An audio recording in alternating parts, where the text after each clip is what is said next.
Hey guys, welcome back to TullyVision, your favorite family on YouTube. Today I will be showing you guys how I created this doormat in less than 30 minutes.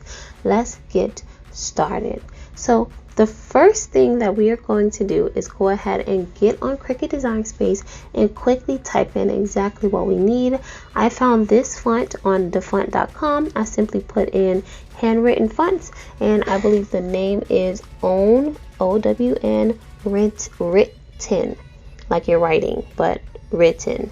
So I went ahead and I simply typed in the words that I saw on the mat, and I like to duplicate my lines of words. So if there's 3 rows of words, I simply duplicate it and change the letters that are in that line rather than continuously going to click text and then fill in. I feel like this keeps my sizes pretty well as making it easy for me to just move quickly and double click and edit.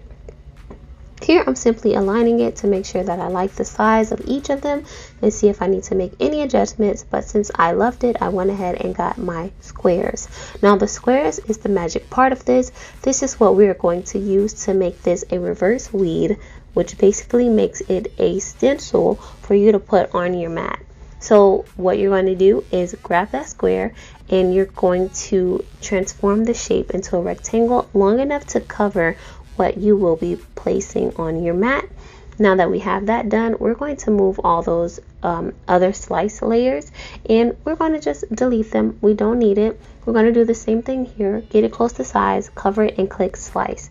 Slice can only be done with 2 items at a time. So if you guys are having a hard time, please go ahead and consider that and make sure you're only doing like 1 line of text and 1 shape at a time, or 1 shape and 1 shape at a time, because Cricut doesn't allow more than 1. So now we have all 3 of our lines in reverse weed, in a reverse weed stance. I'm going to go ahead and try to create it, but it was too big. My mat is about 30 or so inches.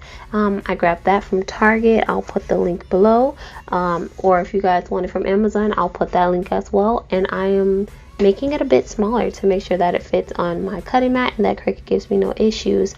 I think the biggest that I went with was around 22 inches, if I'm not mistaken. Let me just confirm. It actually looks like it is yeah, I believe that I did the max, which was pretty close to 23 inches without Cricut giving me an issue. So here I'm just, I don't know, checking to see if I like the way that it looks, and I'm going to go ahead and throw it on my mat. I have a 12 by 24 mat. I actually have 2 of them, so it was able to help me in the process of getting this done quickly because it was time to open up gifts, and I wanted this to be perfect to the point that I pushed it back. So now we are here getting it done quickly. You guys do not want to reverse this because we're going to be putting it directly the way that it needs to be on top of the mat and using it as a stencil. This is not like iron on where you want to reverse it, but I am going to be ironing it on. I'm going to be using freezer paper for this project. I ironed, my measuring tape was there to make sure I got the right size that I want it to be.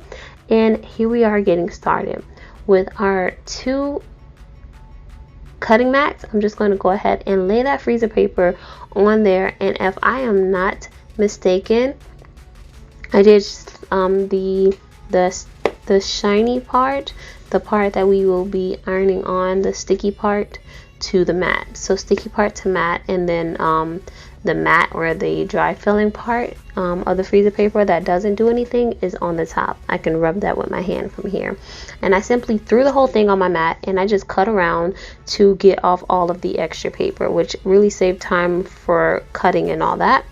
And here I am simply weeding out those letters that we created. I had a rough time transforming or transferring using the transfer tape on the pieces with the E and everything because I have this really weak duct tape transfer tape. But if you guys have the Cricut transfer tape or more sticky clear transfer tape, I think it should be absolutely fine. And that's that.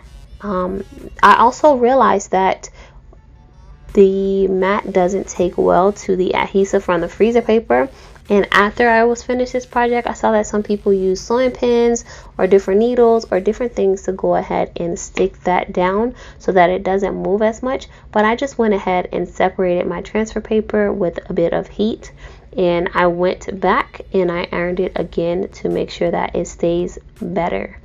So here I'm just aligning everything, and I am going in with my iron just to go ahead and get it to stay as much as I possibly can. From here, I went ahead and I fixed any pieces that went missing, like the inside of my E, the inside of my P, different letters like that. I went ahead and I cut out of more freezer paper.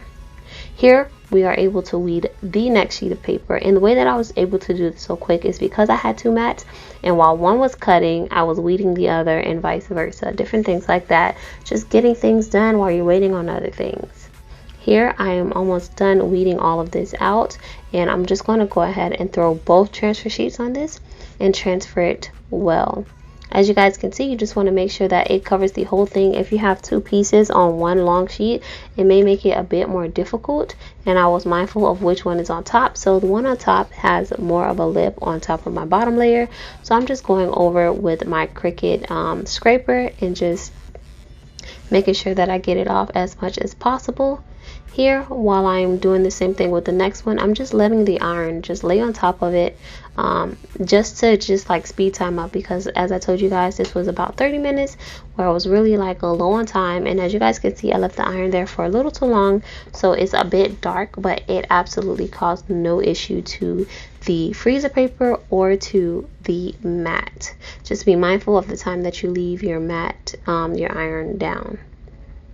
So here I'm doing the same thing. I'm fixing the pieces that came off or that that moved, and I had to go grab my, this is I think it's called, well, it's speedball paint that most people use for screen printing, and I didn't have any outdoor paint or anything like that. I had spray paint, but I didn't want to spray paint in the house, so I went ahead and used the screen printing. And I think that if I go ahead and do it the same way that we do t-shirts, I could, which I actually only did one, and I want to do a video for you guys with that, so I'll be back with that. But here I am simply using the same method you would with vinyl screen printing, and I'm just checking to make sure that it works. I see that it did, but I made a mistake with my E, which you guys will see on the photo, but it still is coming out great. So now that I know that it will work, I'm going to continue this method. And as you guys can see, I am using the Cricut scraper, which I found really effective, and I'm just scraping that into the mat, into those empty spaces, and it is best to remove it while it's still wet, in my opinion. Just go slowly, take your time, and just make sure that you are getting those little pieces to stay down and different things like that. As you see on my P, it came out great, so I'm just making sure my B will do the same thing. I ended up not having my E's have a hole, and it was just like a handwritten E with no opening. Here we are doing our top part as well, and we're just going to do both of those together. Freezer paper was sticking better with the transfer sheet off. I must say that and remind you guys about that, because it was sticking way better once I took it off. And it wasn't like stuck on there either. It came off very easy.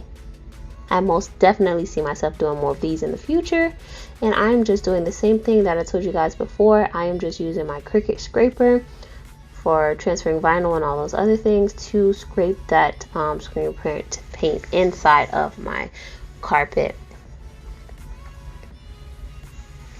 And here I am taking it off, and I'm going back to take those little pieces from the inside of my letters. I found that smacking my paint or whatever I'm using on top of that little piece kind of helps it seal and stay in that place as I scrape it. So this is pretty much how it looks with it all being done, and she absolutely loved it so much to the point that she doesn't want anybody stepping on it, and it's not on the floor. Like, it's on her table, and she absolutely loved it. So thank you guys so much for watching. I hope that you love it just as much as she do, and please go ahead and try it here on TullyVision. We really do appreciate you. Check out our Facebook group once again, where you guys can share this if you try it, or you guys can ask us questions, whatever you want. Join the group. You're a part of the family. We'll see you guys next time here on TullyVision. TullyVision. We love you. Be blessed and see you next time.